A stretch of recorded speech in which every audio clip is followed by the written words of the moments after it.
Not a sponsor. I'm just really hoping that they will sponsor me someday.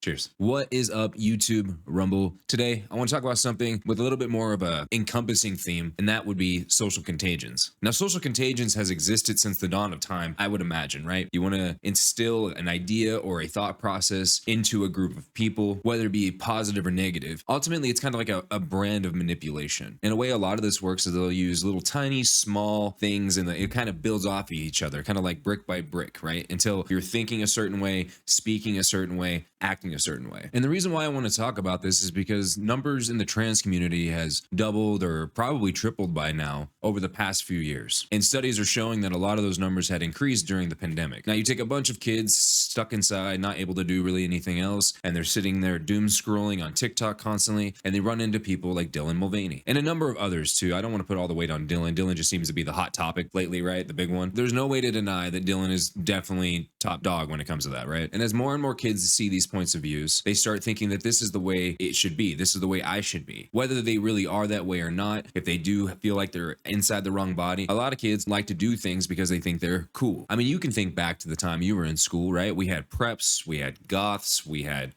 stoners, insert whatever, right? You had these subgroups of people that didn't actually translate into the real world, right? They grew up, they became something else. Maybe that goth kid became a banker. It really could go any way. So how many people that really are struggling with some kind of body dysmorphia relating to their gender? Who knows? Nobody really actually knows. But the problem here is that it's a mass manipulation tactic that is going on. And in my last video during the whole Bud Light debacle, there's a few people who just don't understand the point. Is the Bud Light issue the biggest issue ever? No, it is just one of the foundational bricks that is building up on this social contagion. You can't look at that one incident as a whole, right? It is one small piece to the big issue. So you're gonna see a little bit of revolt going against that said culture. Because what happens with social contagions is they actually dictate the future culture. And that's why you're starting to see the pendulum swing the other way, because it's getting quite egregious on that side. You're seeing hockey players that refuse to wear certain, LGBT branded shirts because of their faith, and then being ostracized because of their faith. And people think, oh, it's something small, it's just a hockey game, it's just a sport. And another instance is a soccer player who's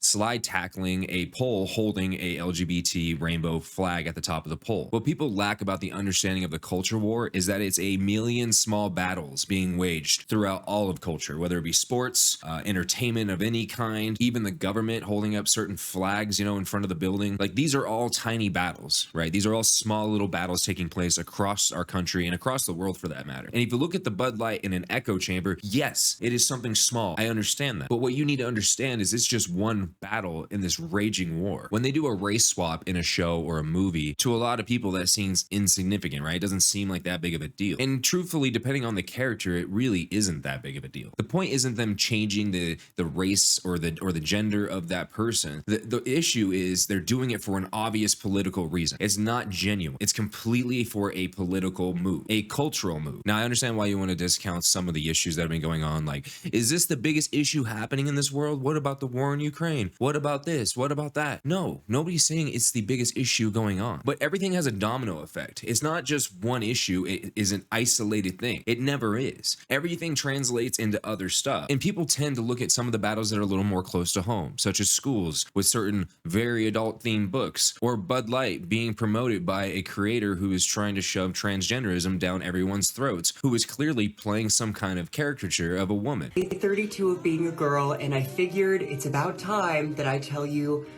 my toxic girl trait. Here we go. First up, we have amusement park restrooms, or really any restroom often frequented by children. This is a common place where some conservative women often judge me. And we all just normalize women having bulges sometimes. And you might see a bulge or two.